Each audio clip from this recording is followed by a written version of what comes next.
गुरु खालसा जी फतेह प्रवान करो। वाहिगुरू जी का खालसा वाहिगुरू जी की फतेह। मैं धन्यवादी हाँ सैमीनार के प्रबंधकों का पहला तो ये सैमीनार आयोजित करने लई ते फिर मैनूं इत्थे संगतां नाल अपने ख्याल साझे करने का मौका देने लई। शुरू करने तो पहला मैं एक दो शब्द कहने चाहुंदा। अज इत्थे डॉक्टर हरभजन सिंह साडे दरम्यान आए हैं। मैं इन्होंने बहुत लंबे समय तो जानता है, जो मैं पंजाबी यूनिवर्सिटी पढ़ता सी ते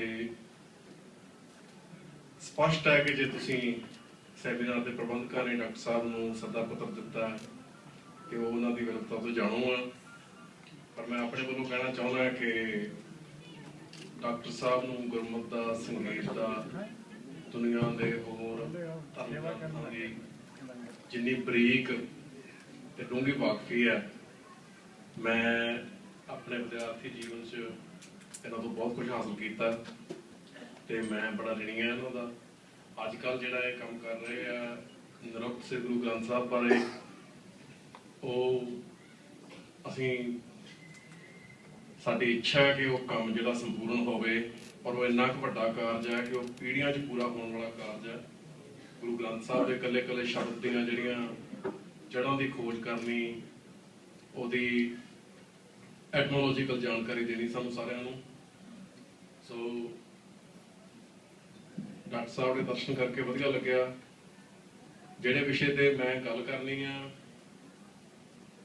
वो आ भी अज जिवें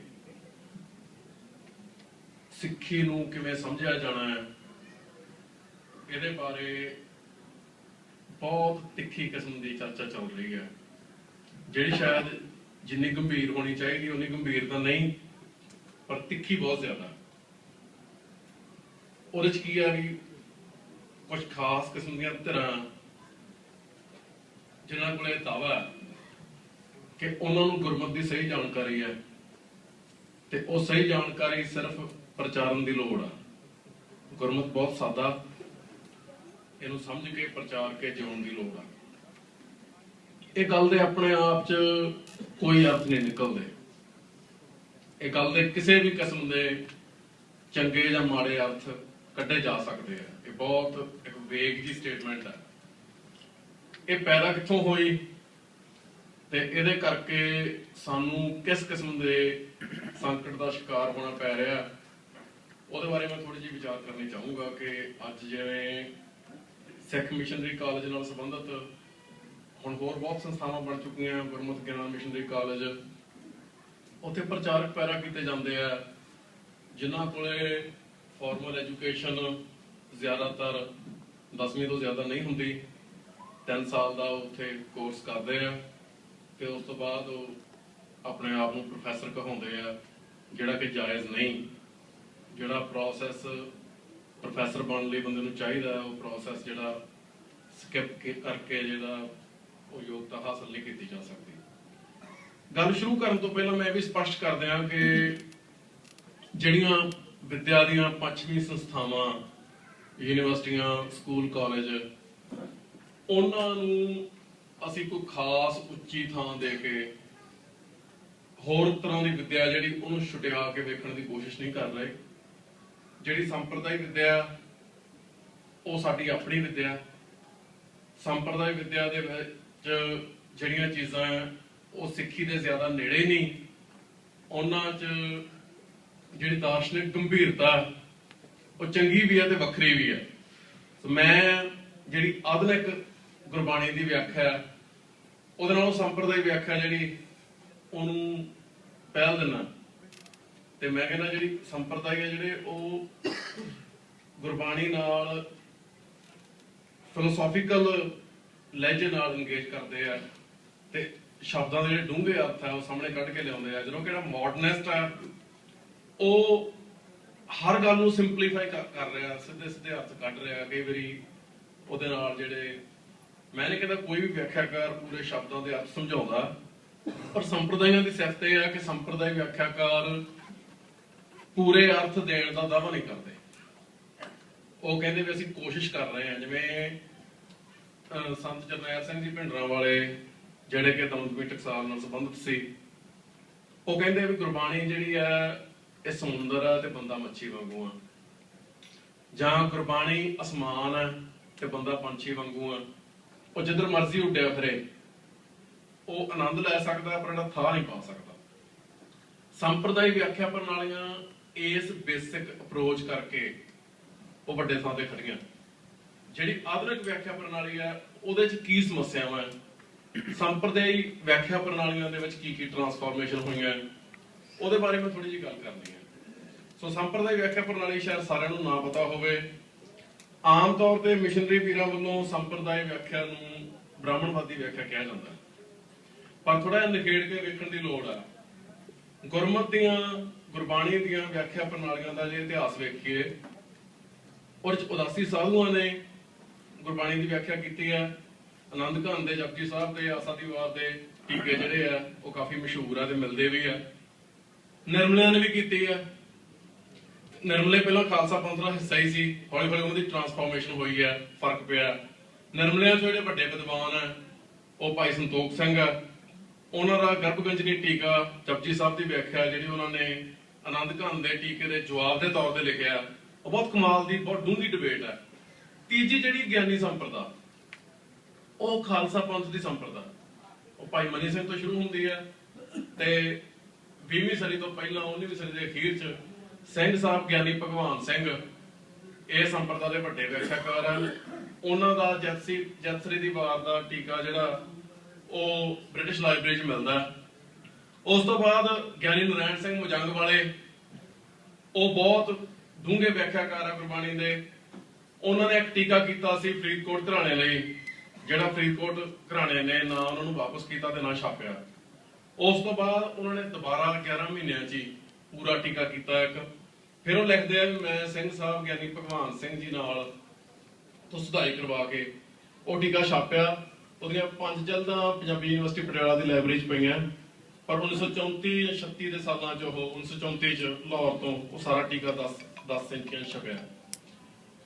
ਇਹਨਾਂ ਸਮਿਆਂ ਦੌਰਾਨ ਹੀ ਭਾਈ ਵੀਰ ਸਿੰਘ ਜਿਹੜੇ ਆ ਉਹ ਗੁਰਬਾਣੀ ਦੇ ਬਹੁਤ ਵੱਡੇ ਵਿਆਖਿਆਕਾਰ ਆ। ਭਾਈ ਵੀਰ ਸਿੰਘ ਜੀ ਦੇ ਨਾਨਾ ਗਿਆਨੀ ਹਜ਼ਾਰਾ ਸਿੰਘ ਜੀ ਨੇ ਉਹਨਾਂ ਨੂੰ ਗੁਰਮਤਿ ਦੀ ਵਿੱਦਿਆ ਦਿੱਤੀ ਤੇ ਗਿਆਨੀ ਹਜ਼ਾਰਾ ਸਿੰਘ ਨੇ ਵਿੱਦਿਆ ਲਈ ਭਾਈ ਚੰਦਾ ਸਿੰਘ ਤੋਂ। ਭਾਈ ਚੰਦਾ ਸਿੰਘ ਨੇ 1793 ਦੇ ਸਾਲਾਂ 'ਚ ਸ੍ਰੀ ਗੁਰੂ ਗ੍ਰੰਥ ਸਾਹਿਬ ਪਰਿਆਏ ਲਿਖੇ ਆ, ਇੱਕ general broad commentary Guru Granth Sahib ਦੇ ਉੱਤੇ। ਸੋ ਭਾਈ ਵੀਰ ਸਿੰਘ, ਭਾਈ ਚੰਦਾ ਸਿੰਘ ਇੱਕ 18ਵੀਂ ਸਦੀ ਦੇ ਵਿਆਖਿਆਕਾਰ ਤੋਂ ਤੀਜੀ ਪੀੜ੍ਹੀ ਦੇ ਆ। ਸੋ ਉਹ ਤੁਸੀਂ ਜ਼ਿਆਦਾ ਦੂਰ ਜਾਣ ਦੀ ਲੋੜ ਨਹੀਂ, ਤੁਸੀਂ ਇਹਨਾਂ ਬੰਦਿਆਂ ਦਾ ਮੂਲ ਮੰਤਰ ਦੀ ਵਿਆਖਿਆ ਹੀ ਵੇਖੋ ਜਾਂ ਏਕ ਓਂਕਾਰ ਦੀ ਵਿਆਖਿਆ ਵੇਖੋ, ਉਹਦੇ ਨਾਲ ਜਿਹੜੀ ਦਾਰਸ਼ਨਿਕ ਗੰਭੀਰਤਾ ਇਹਨਾਂ ਵਿਆਖਿਆ ਪ੍ਰਣਾਲੀਆਂ ਦੇ ਵਿੱਚ ਮਿਲਦੀ ਹੈ ਉਹ ਜ਼ਾਹਰ ਹੋ ਜਾਂਦੀ ਹੈ। ਸੋ ਇਹ ਜਿਹੜੀਆਂ ਸਿੱਖ ਵਿਆਖਿਆ ਪ੍ਰਣਾਲੀਆਂ ਤੇ ਉਹਦੇ ਚ ਨਿਰਮਲਿਆਂ ਬਾਰੇ ਸਮਝਣ ਦੀ ਲੋੜ ਹੈ। ਨਿਰਮਲੇ ਵੱਖਰਾ ਪੰਥ ਨਹੀਂ ਸੀ।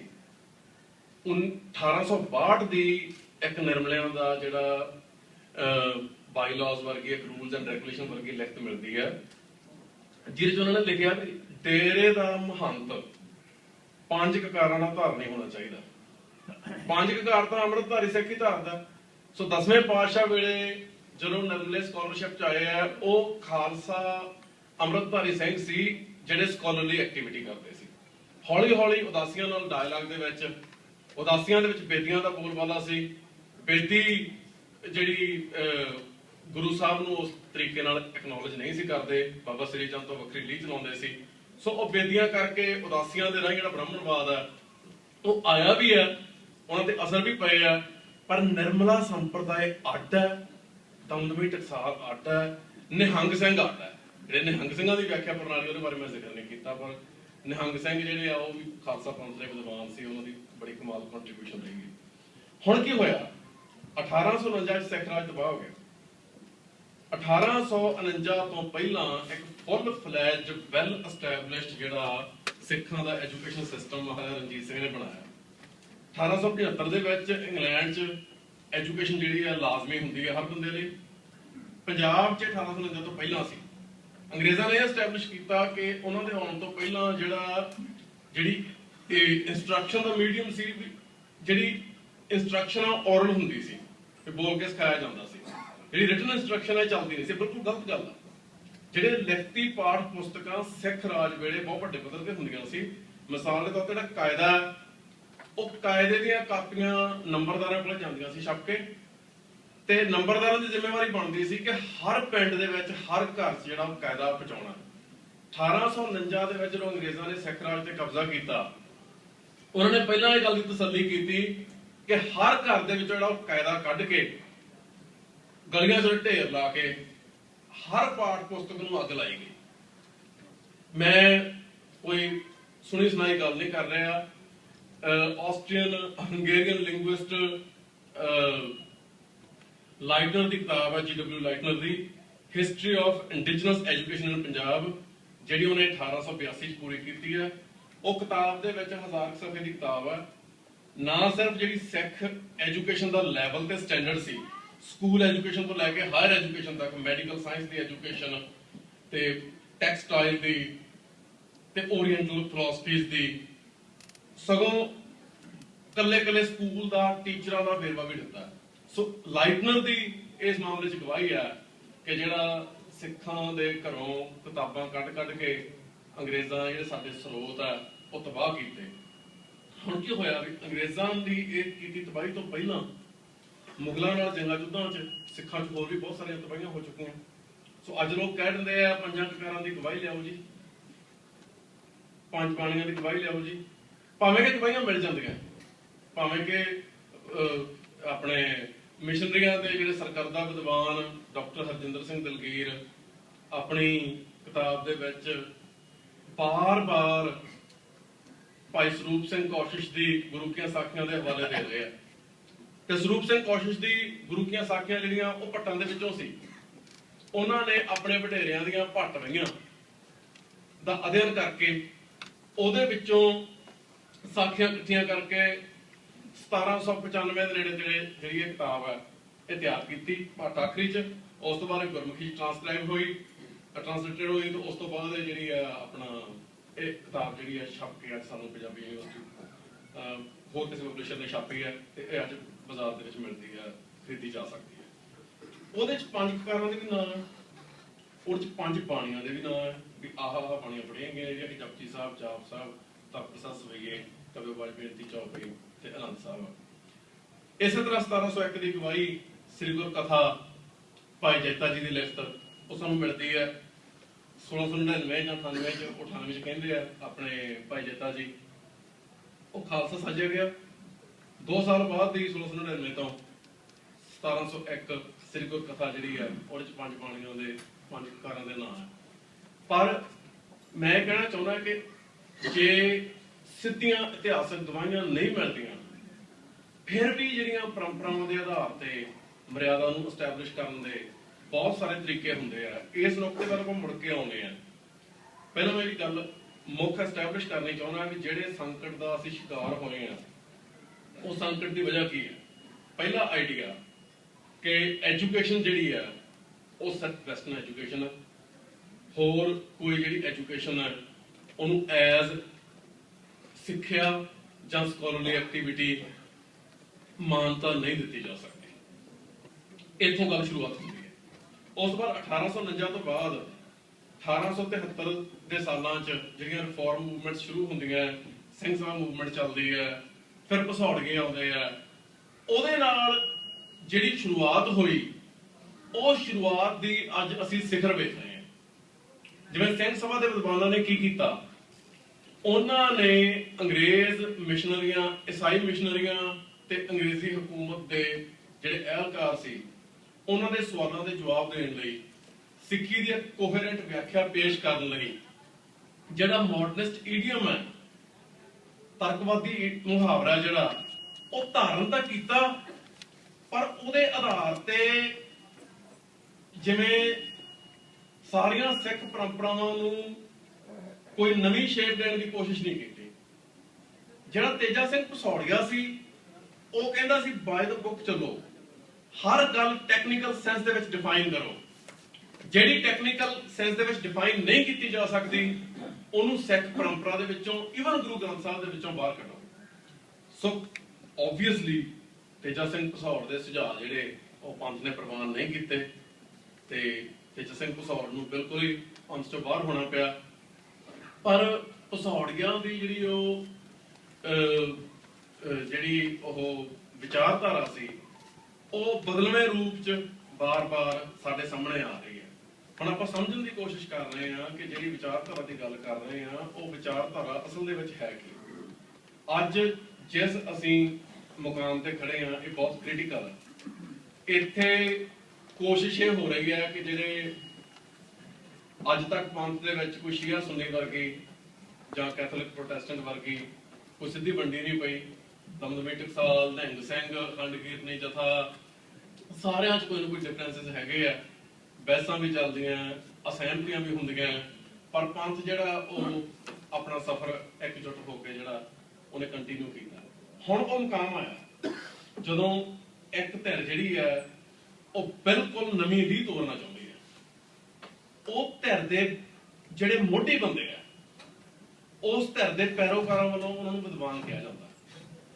ਸੋ ਜਿਹੜਾ ਮੇਰਾ ਮੁੱਖ ਇਤਰਾਜ਼ ਹੈ ਕਿ ਜਿਹਨਾਂ ਨੂੰ ਵਿਦਵਾਨ ਕਿਹਾ ਜਾਂਦਾ ਉਹਨਾਂ ਨੇ ਠੀਕ ਤਰੀਕੇ ਦੀ ਜਿਹੜੀ ਕੋਈ ਵਿਦਵਤਾ ਦੀ ਤਿਆਰੀ ਉਹਨਾਂ ਨੇ ਨਹੀਂ ਕੀਤੀ।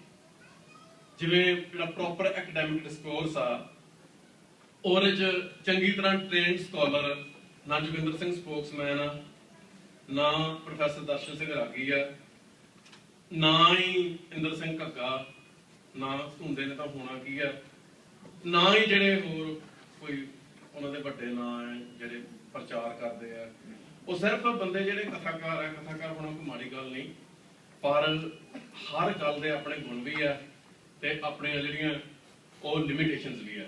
ਜਿਹੜੀ ਹੁਣ ਸਾਲਾਂ ਦੀ ਘਾਲਣਾ ਨਾਲ ਤੁਸੀਂ ਕਿਸੇ ਖਾਸ ਵਿਸ਼ੇ ਦੇ ਵਿੱਚ ਖਾਸ ਮੁਹਾਰਤ ਹਾਸਲ ਕਰਨੀ ਹੈ ਉਹਦਾ ਕੋਈ ਸ਼ਾਰਟਕਟ ਨਹੀਂ ਹੁੰਦਾ ਉਹਨੂੰ।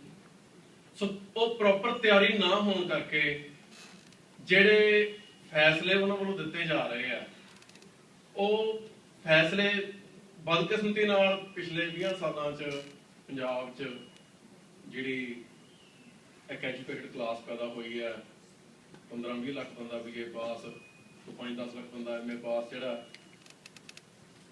ਉਹਨਾਂ ਦਾ ਜਿਹੜਾ ਪੜ੍ਹੇ ਲਿਖੇ ਹੋਣ ਦਾ ਦਾਅਵਾ ਹੈ ਉਹ ਅੱਜ ਸਾਡੀ ਮੁੱਖ ਸਮੱਸਿਆ ਕਿ ਜਿਹੜੀ ਇਹ ਪੜ੍ਹਾਈ ਹੈ ਕਿ ਜਿਨ੍ਹਾਂ ਮਸਲਿਆਂ ਬਾਰੇ ਆਪਾਂ ਗੱਲ ਕਰ ਰਹੇ ਹਾਂ ਕਿ ਇੱਕ ਸਧਾਰਨ ਕਾਲਜ ਦੇ ਵਿੱਚੋਂ ਕੀਤੀ BA ਜਾਂ ਕਿਸੇ ਯੂਨੀਵਰਸਿਟੀ ਦੀ MA ਜਾਂ ਕੋਈ ਮੈਡੀਕਲ ਡਿਗਰੀ ਜਾਂ ਕੋਈ ਇੰਜੀਨੀਅਰਿੰਗ ਦੀ ਡਿਗਰੀ, ਇਹਨਾਂ ਮੁੱਦਿਆਂ ਬਾਰੇ ਠੀਕ ਸਮਝ ਬਣਾਉਣ ਦੇ ਵਿੱਚ ਸਹਾਈ ਹੋ ਸਕਦੀ ਹੈ। ਸੋ ਜਵਾਬ ਹੈ ਕਿ ਨਹੀਂ ਹੋ ਸਕਦੀ, ਆਪਾਂ ਸਾਰੇ ਸਮਝਦੇ ਹਾਂ। ਪਰ ਇਹ ਸਾਡਾ ਮੁੱਖ ਸੰਕਟ ਹੈ ਕਿ ਜਿਹੜਾ ਕੋਈ ਜ਼ਾਬਤਾ ਕੌਮ ਦੇ ਵਿੱਚ ਹੋਣਾ ਚਾਹੀਦਾ ਹੈ, ਕੋਈ ਵਿਦਿਆ ਦਾ ਸਤਿਕਾਰ ਹੋਣਾ ਚਾਹੀਦਾ, ਉਹ ਜ਼ਾਬਤਾ ਅਸੀਂ ਪੈਦਾ ਕਰਕੇ ਨਹੀਂ ਵਿਖਾਇਆ। ਸੋ ਜਿਹੜੀਆਂ ਬਹਿਸਾਂ ਚੱਲ ਰਹੀਆਂ ਉਹ ਬਹਿਸਾਂ ਘੱਟ ਹੈ, ਦਾਅਵੇਦਾਰੀਆਂ ਜ਼ਿਆਦਾ ਹੈ, ਦਾਅਵੇਦਾਰੀਆਂ ਨਾਲੋਂ ਵੀ ਜ਼ਿਆਦਾ ਫਤਵੇਬਾਜ਼ੀਆਂ ਜ਼ਿਆਦਾ ਹੈ। 5-7 ਮਿੰਟ ਦੀ ਗੱਲਬਾਤ ਤੋਂ ਬਾਅਦ ਗੱਲ ਇੱਥੇ ਪਹੁੰਚ ਜਾਂਦੀ ਹੈ ਵੀ ਕੌਣ ਕਾਂਗਰਸ ਲਈ ਕੰਮ ਕਰ ਰਿਹਾ ਤੇ ਕੌਣ RSS ਦਾ ਏਜੰਟ ਹੈ, ਕੌਣ ਕਿੱਥੋਂ ਆਇਆ, ਕੌਣ ਕਿੱਥੇ ਜਾਣਾ। ਬਹੁਤ ਹੀ ਹਲਕੇ ਪੱਧਰ ਦਾ ਜਿਹੜਾ ਇਹ ਵਰਤਾਰਾ ਹੈ ਜਦੋਂ ਸਾਨੂੰ ਬਚਣ ਦੀ ਲੋੜ ਹੈ। ਸੋ ਇਹ ਸਾਰਾ ਕੁਝ ਪੈਦਾ ਕਿੱਥੋਂ ਹੋਇਆ, ਸਵਾਲ ਇਹ ਹੈ।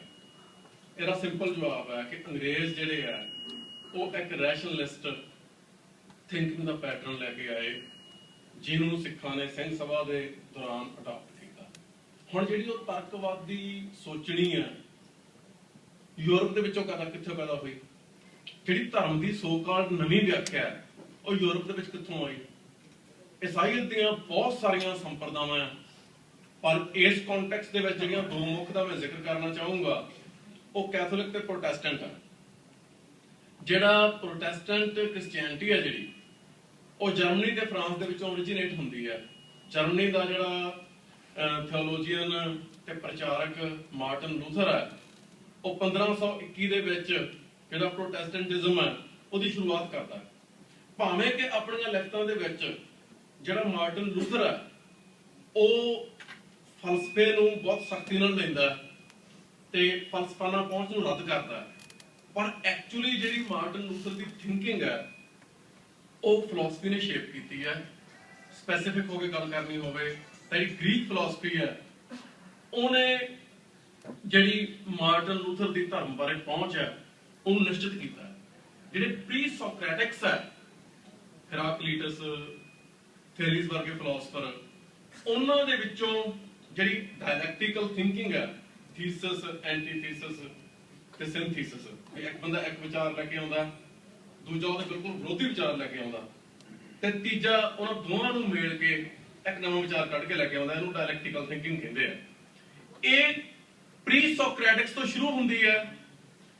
ਯੂਰਪੀਅਨ ਹੋਣ ਕਾਰਨ ਮਾਰਟਨ ਲੂਥਰ ਦੀ ਸਬਜੈਕਟਿਵਿਟੀ ਨੂੰ ਇਹ ਸ਼ੇਪ ਦੇ ਰਹੀ ਹੈ, ਉਹਦੇ ਮਾਈਂਡ ਨੂੰ ਇਹ ਸ਼ੇਪ ਦੇ ਰਹੀ ਹੈ, ਉਹਦੀ ਅਪਰੋਚ ਨੂੰ ਇਹ ਸ਼ੇਪ ਦੇ ਰਹੀ ਹੈ। ਸੋ ਮਾਰਟਨ ਲੂਥਰ ਜਿਹੜਾ ਉੱਥੋਂ ਜਿਹੜੀ ਇਹ ਰਾਹ ਸ਼ੁਰੂ ਹੁੰਦਾ ਹੈ ਨਾ, ਫਰਕ ਕੀ ਹੈ? ਕੈਥੋਲਿਕ ਜਿਹੜਾ ਰਿਲੀਜਨ ਹੈ ਉਹ ਕਮਿਊਨਿਟੇਰੀਅਨ ਹੈ, ਪ੍ਰੋਟੈਸਟੈਂਟ ਜਿਹੜਾ ਇੰਡੀਵਿਜੂਅਲਿਸਟਿਕ ਹੈ। ਦੂਜੀ ਗੱਲ ਵੀ ਸਾਡੇ ਵਿੱਚ ਕੋਈ ਵਿਚੋਲਾ ਨਹੀਂ ਹੋਣਾ ਚਾਹੀਦਾ, ਉਹ ਕਹਿੰਦੇ ਕੋਈ ਪ੍ਰੀਸਟਲੀ ਕਲਾਸ ਨਹੀਂ ਹੋਣੀ ਚਾਹੀਦੀ, ਹਰ ਬੰਦਾ ਉਹਦਾ ਰੱਬ ਨਾਲ ਸਿੱਧਾ ਕਨੈਕਸ਼ਨ ਹੋ ਸਕਦਾ। ਤੀਜਾ ਇੱਕ ਸਕ੍ਰਿਪਚਰ।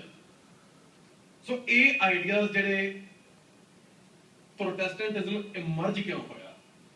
ਕਿਉਂਕਿ ਜਿਹੜਾ ਕੈਥੋਲਿਕ ਚਰਚ ਹੈ ਉਹ ਬਹੁਤ ਜ਼ਿਆਦਾ ਕਰਪਟ ਹੋ ਚੁੱਕਿਆ ਸੀ।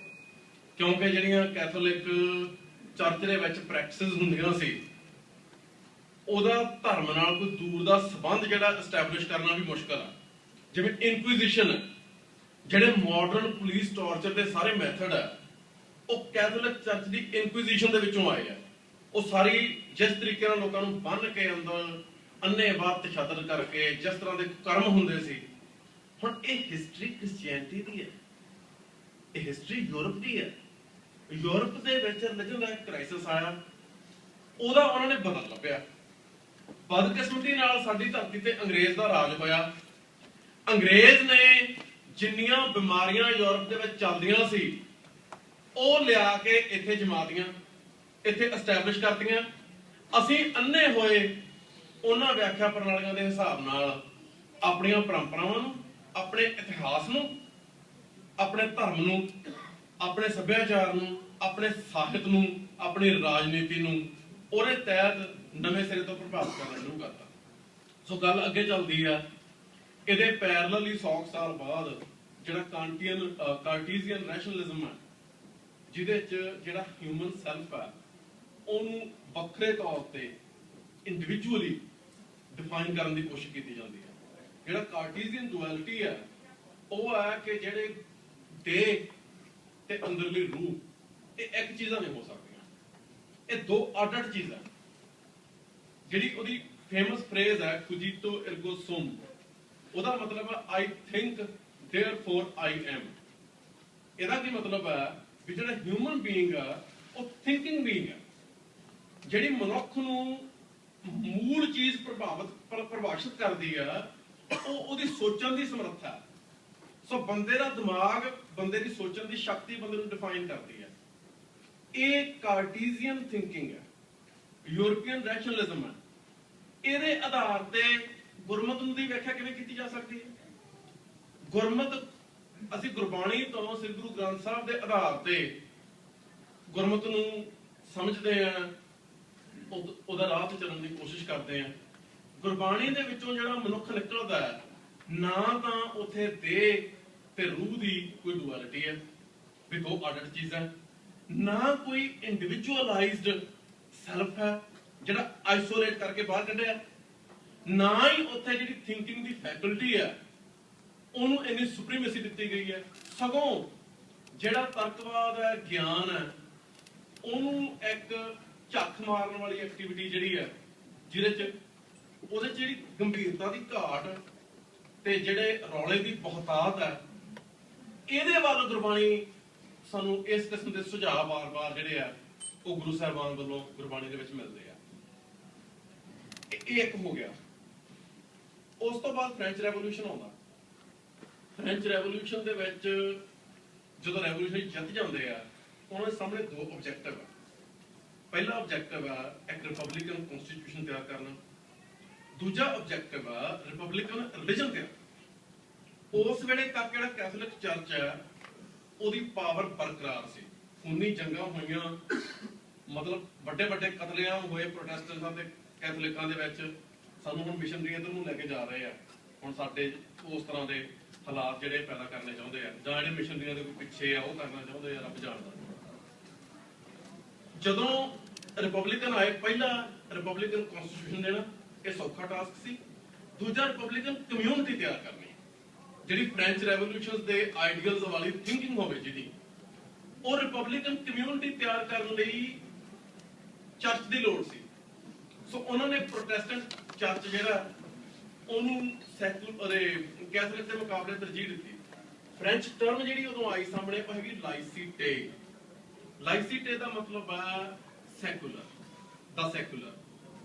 ਸੋ ਜਿਹੜਾ ਸੈਕੂਲਰ ਰਿਲੀਜਨ ਉਹ ਪ੍ਰੋਟੈਸਟੈਂਟ ਰਿਲੀਜਨ, ਜਿਹੜਾ ਸੈਕੂਲਰ ਹੈ ਉਹ ਧਰਮ ਨਿਰਪੱਖਤਾ ਨਹੀਂ ਜਿਵੇਂ ਪੰਜਾਬ ਦੇ ਲੋਕਾਂ ਨੇ, ਵਿਦਵਾਨਾਂ ਨੇ ਜਾਂ ਅਖਬਾਰਾਂ ਵਾਲਿਆਂ ਨੇ ਪ੍ਰਸਿੱਧ ਕੀਤਾ। ਸੈਕੂਲਰ ਦਾ ਮਤਲਬ ਹੈ ਪ੍ਰੋਟੈਸਟੈਂਟ ਕ੍ਰਿਸਚੀਅਨਿਟੀ। ਸੈਕੂਲਰ ਦਾ ਮਤਲਬ ਹੈ ਈਸਾਈਅਤ ਦਾ ਇੱਕ ਵੱਖਰਾ ਰੂਪ। ਸੋ ਉਸ ਤੋਂ ਬਾਅਦ ਕਾਂਟ ਵਰਗੇ ਫਿਲਾਸਫਰ ਆਉਂਦੇ ਆ, ਉਹਨੂੰ ਅੱਗੇ ਥਿਓਰਾਈਜ਼ ਕਰਦੇ ਆ, ਮੈਂ ਉਹਦੇ ਵੇਰ ਵਿੱਚ ਨਹੀਂ ਜਾਂਦਾ। ਉਸ ਤੋਂ ਬਾਅਦ ਹੈਗਲ ਆਉਂਦਾ, ਇਹ ਸਿਗਨੀਫੀਕੈਂਟ ਆ ਸਾਡੀ ਡਿਸਕਸ਼ਨ ਦੇ ਵਿੱਚ। ਹੈਗਲ ਜਿਹੜਾ ਉਹ ਹੋਰ ਫਿਲਾਸਫਰ ਜਿਵੇਂ ਦੈਰਿਦਾ ਮੁਤਾਬਕ ਜਿਹੜੀ ਡੈਥ ਆਫ ਗੋਡ ਹੈ ਉਹਨੂੰ ਡਾਇਲੈਕਟਿਸਾਈਜ਼ ਕਰਦਾ, ਹਿਸਟੋਰੀਸਾਈਜ਼ ਕਰਦਾ। Death of God the theme ਹੈ ਜਿਹੜਾ ਉਹ ਯੂਰਪੀਅਨ ਨਾਈਲਿਜ਼ਮ ਦਾ ਆਧਾਰ ਹੈ, ਤੇ ਮਾਰਟਨ ਲੂਥਰ ਦੇ ਉੱਤੋਂ ਜਿਹੜਾ death of God the theme ਸ਼ੁਰੂ ਹੁੰਦਾ।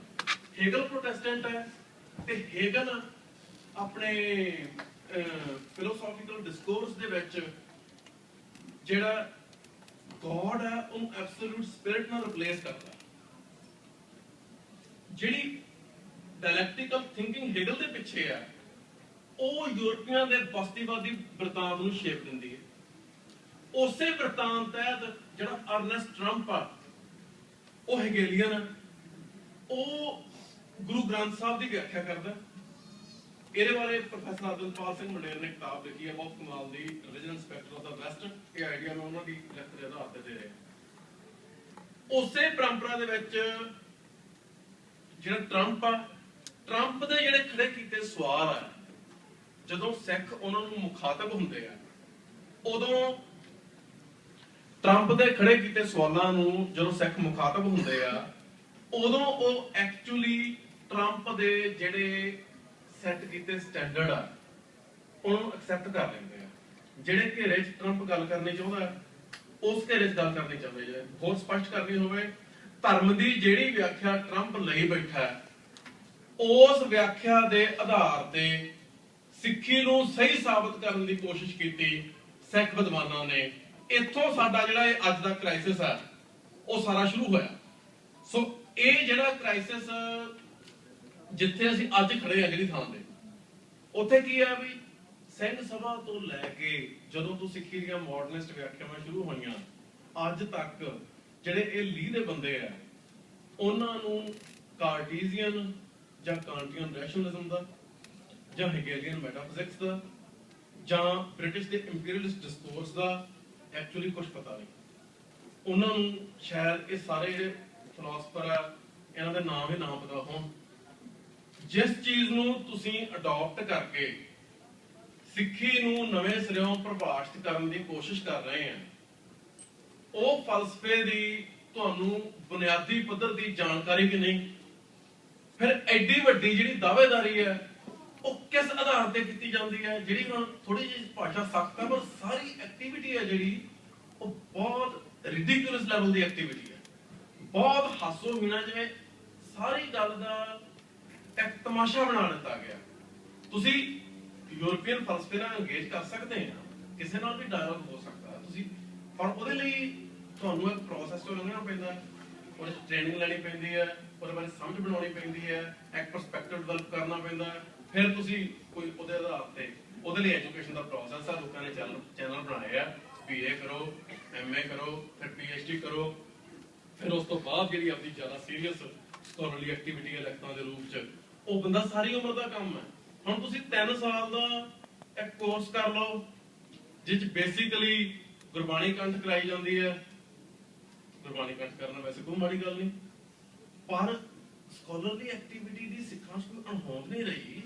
ਜਿਹੜੇ ਗੁਰਬਾਣੀ ਦੇ ਟੀਕਿਆਂ ਦੇ ਮੈਂ ਪਹਿਲਾਂ ਨਾਂ ਲੈ ਚੁੱਕਾ, ਜਿਨ੍ਹਾਂ ਨੇ ਅੰਗਰੇਜ਼ਾਂ ਤੋਂ ਕੋਈ ਪੜ੍ਹਾਈ ਨਹੀਂ ਕੀਤੀ, ਸੰਪਰਦਾਇ ਟੀਕੇ ਆ, ਉਹਨਾਂ ਦੇ ਆਧਾਰ ਤੇ ਤੁਸੀਂ ਵੇਖ ਲਓ ਕਿ ਸਿੱਖਾਂ ਦੀ ਸਕੋਲਰਲੀ ਐਕਟੀਵਿਟੀ ਦਾ ਕੋਈ ਸਟੈਂਡਰਡ ਹੈ ਸੀ।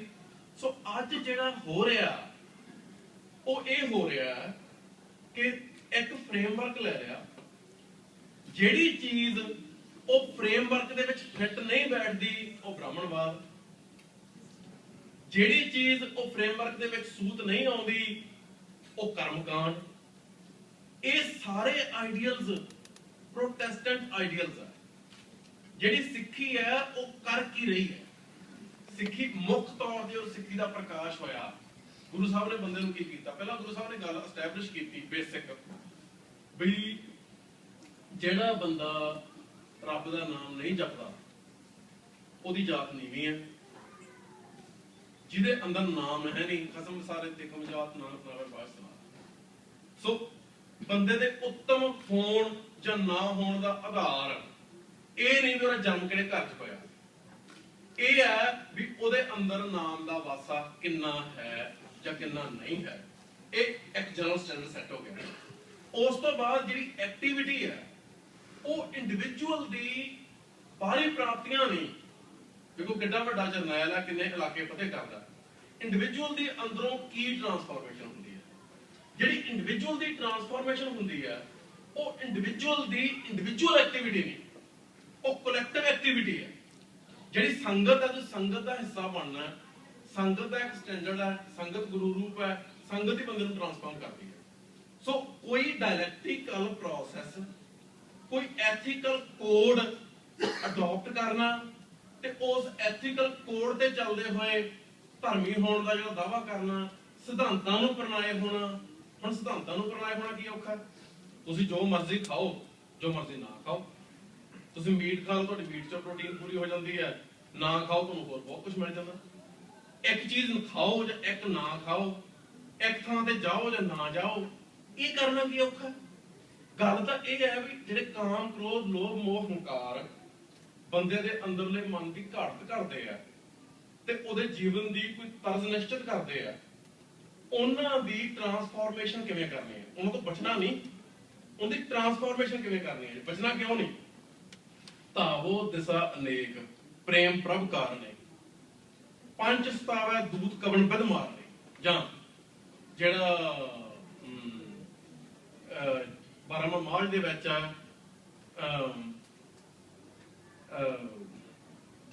ਜੇਠ ਦੇ ਮਹੀਨੇ ਦੇ ਵਿੱਚ ਹਰ ਜੇਠ ਚਲੰਦਾ ਲੁੱਟ ਗਿਆ, ਜਿਹੜੀ ਸਮਾਪਤੀ ਵਾਲੀ ਸਟੋਕ ਹੈ, ਰੰਗ ਸਭੇ ਨਾਰਾਇਣੇ ਜੇਤੇ ਮਨ ਭਾਵਾਂ। ਜਿਹੜੀਆਂ ਉਹਦੀਆਂ ਚੀਜ਼ਾਂ ਸਾਨੂੰ, ਉਹ ਬੱਚੇ ਹੋਣ, ਦੁਨੀਆ ਹੋਵੇ, ਕੁਦਰਤ ਹੋਵੇ, ਸ੍ਰਿਸ਼ਟੀ ਹੋਵੇ, ਉਹ ਹੈਗੇ ਰੱਬ ਦੇ ਰੰਗ ਹੈ। ਬੰਦੇ ਦਾ ਅੰਦਰਲੇ ਮਨ ਦੀ ਦਿਸ਼ਾ ਕੀ ਚੱਲ ਰਹੀ ਹੈ ਉਹ ਸਾਡਾ ਰਿਸ਼ਤਾ ਨਿਸ਼ਚਿਤ ਕਰਦੀ ਹੈ ਉਹਦੇ ਨਾਲ। ਸੋ ਇਹ ਐਕਟੀਵਿਟੀ ਹੈ, ਇਹ ਐਕਟੀਵਿਟੀ ਦਾ ਇੱਕ ਪੈਟਰਨ ਹੈ।